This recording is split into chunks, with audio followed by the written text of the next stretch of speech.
When Andre Clark was looking over his college options as a senior at Frederick Douglass High School in Harlem, New York, his head coach came to him with an interesting opportunity.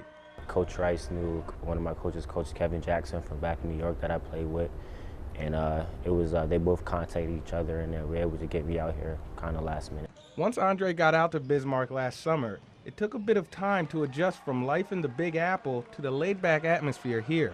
But with the help of those closest to him, he has excelled both on and off the court. The big support from like family and friends back home, and then Coach Rice, and then the whole community tribes really helped out. Well, he fits in well. You know, he's a well-liked kid by everybody on campus, and I'm sure off campus also. Hard-working kid, doesn't get into any trouble. You know, 4.0 student, both semesters last year. So I don't too much worry about him off the court. It's one thing to get used to the culture and lifestyle here in Bismarck, but the weather, that's a whole different story.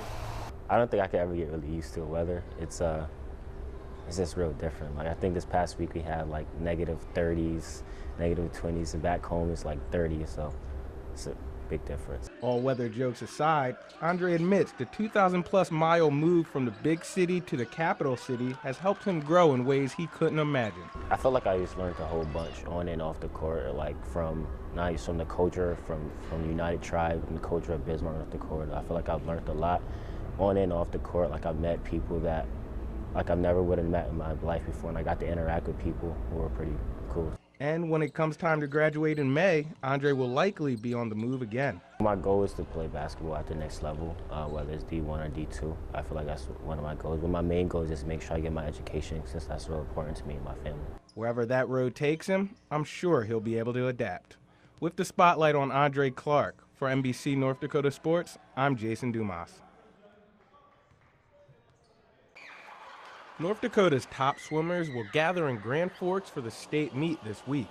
One of the best is Century junior Danny Bergeson. I'm hoping to win both my individual events, and I really would expect to drop some time from next year, and that would be a huge thing for me to do. Danny means lots to this team, and she's also a club swimmer of mine, and she means a lot to the state of North Dakota swimming. She's, besides our assistant coach Dagny, the fastest girl to ever come through North Dakota, so it's pretty exciting to see. She's only 16 years old, but Danny's list of accomplishments is already a long one. Topping that list is her state record in the 100-meter backstroke. She works out, twice a day, 5 days a week, if not 6. And after our afternoon practice, she goes and does CrossFit 3 days a week also, and this year-round.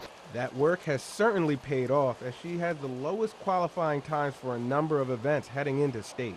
I'm pretty happy with how the season has gone. Each meet I kind of have a little bit of a goal time for each event I'm in swimming, and I think I can say that at each meet I've been pretty happy with how I did. With all her success in the pool, colleges have started to take notice. She's gotten letters from a lot of the big schools since July, since they've been able to start contacting her. I think it'll take her through 4 years of college for sure. And obviously our goal would be to make Olympic trials in 2016. The Olympics are a far way off. For now, she will be happy adding to her state championship trophy case. For NBC North Dakota Sports, I'm Jason Dumas.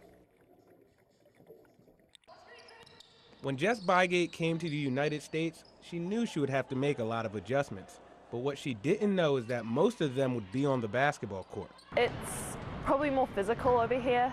Offensively, in America, it's a lot of focus on posts and then guards, whereas in New Zealand, we don't really have the luxury of having, position-specific players. Her head coach is new to the program, but from what he has seen, she has made the transition just fine. Jess is unique in that, she's 6'1", so she's got nice size.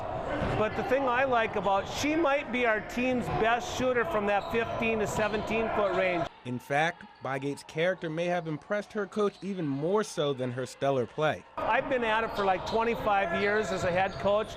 I don't know if I've had a better set of captains than these three, and Jess is one of the three. That their leadership and setting by example is second to none. I don't really know who thought that of me, but it's cool to hear that. It's nice to have someone, believe in you and encourage me to get to that next step. In terms of on-the-court play, Bygate has led the Blue Hawks to a great start, and she holds herself to high standards. I want to average a double-double. I've kind of close to that now, I think, but I still got to keep building and improving and doing the best I can for the team. A goal like that can help her achieve her ultimate goal when her time with the Blue Hawks comes to an end. Thinking more towards going not back home but back to Australia and looking to get some sort of contract there in a professional team. I think she can play professionally back home. She's that good. Until then, she will continue to be the leader of the Blue Hawks. With the spotlight on Jess Bygate, for NBC North Dakota Sports, I'm Jason Dumas. Nate Rapensky is listed in the Bobcats media guide as a defenseman, but the 20-year-old Duluth, Minnesota native isn't your typical defenseman. He always has taken pride in being able to do a bit of everything on the ice and not solely be characterized by the position he plays.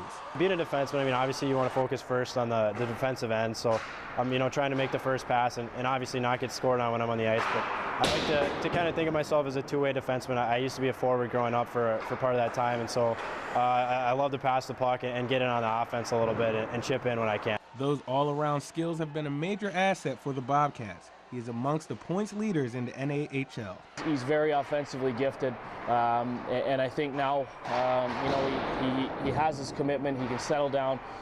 He's a very good first pass defenseman, and he can defend well, which is why, that's where he's at. That commitment Setterfee is referring to is Rapensky's decision to play hockey next season for the defending national champions, Yale University. I was really impressed with, the way their hockey program is going and what they have, and then obviously, the education is something you really can't second guess. I mean, it's something that'll give you a lot of opportunities. The thought of playing for a power hockey program such as Yale wasn't always top of mind.